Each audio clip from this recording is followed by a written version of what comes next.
I was always one of those kids who grew up wanting to be a doctor. I had childhood asthma. It wasn't particularly severe, but I spent a lot of time in front of my pediatrician. And I just always admired the comfort and the wisdom that they brought to our interactions. I just really held my pediatrician in high esteem. And I just grew up wanting to be a doctor. And then throughout all of my childhood, that was what I always wanted to do. And as I gained more exposure to medicine, I just fell more and more in love with it. I decided to become a head and neck surgeon during medical school. As I started to learn more about human anatomy and physiology, I realized that the head and neck is how we interface with the world. It's how we hear, it's how we see, it's how we speak to others.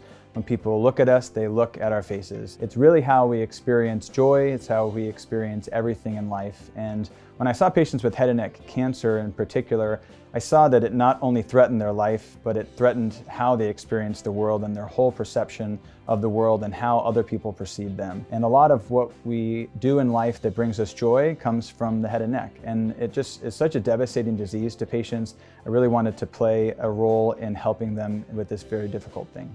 Fundamental to the patient-provider relationship is trust. And I think that comes from two elements. Do they trust that I have the skills and expertise necessary to help them? And also, do they trust that I have their best interests in mind, that I care about them, that our goals are aligned?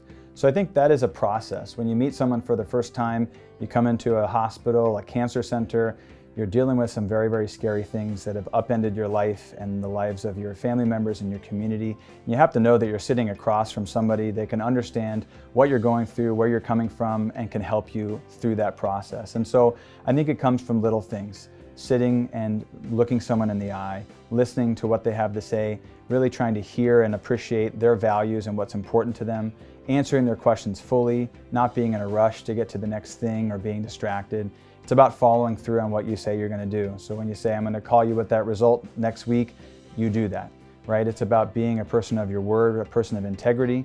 And it's about showing that you care about more than just the disease process, but you care about them, their families, their communities in totality. And so there's a process as they're gaining trust in me, as we're going through some very, very hard things, that we really form kind of a strange bond in a really difficult time.